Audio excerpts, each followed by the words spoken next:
Recognizes Ms. Hull for recognition. Thank you. Members, we just passed 2 resolutions recognizing the month of October 2021 and 2022 as Domestic Violence Awareness Month. As a society, when we hear the words domestic violence, what we hear is physical abuse. I am here to shed light on domestic violence being so much more than physical abuse.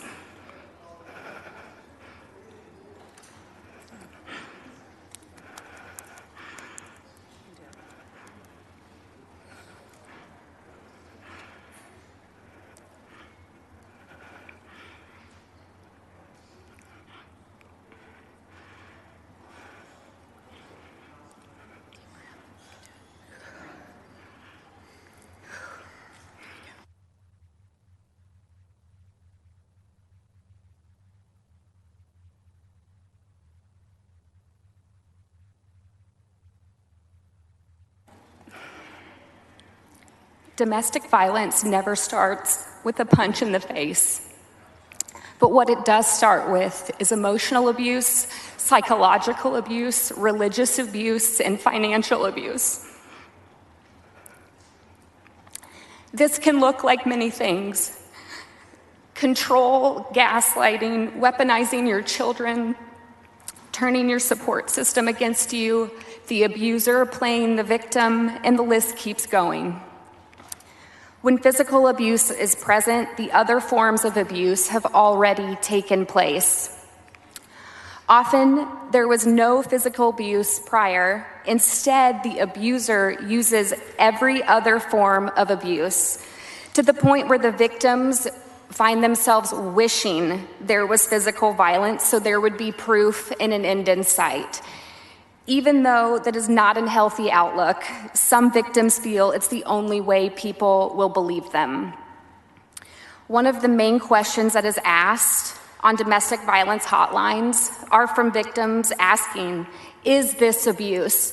Is what I'm experiencing abuse? Many people living it don't understand that there is a label to what they are experiencing, and what that is domestic violence.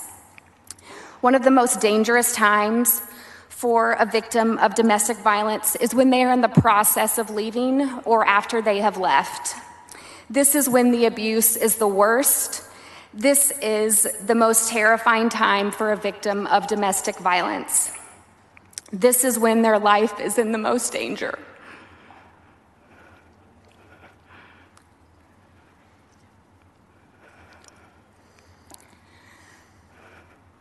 When you hear reports of an abuser killing their spouse, rarely was there known physical violence prior. So my takeaway for all of you is just because someone doesn't have a bruise on their face doesn't mean they're not a victim of domestic violence. You can't judge a book by its cover. It could even be someone like me, one of your colleagues, and you'd never know. Given the domestic violence statistics are that it's 1 in 4 women and 1 in 9 men, I know there are many of us survivors in this room right now. To the victims and to the survivors, I want this to serve as a reminder that you are not the lies your abuser says about you, and nothing you have done makes it to where you deserve the abuse. In those times when you feel like you have no strength left to go on, remember Jesus is by your side and you can find your strength in him. Remember the love Jesus has for you. You are so loved and you can do this. I urge you all to look up something called the Wheel of Violence, and you will see that there are so many other things before you get to sexual abuse and physical abuse.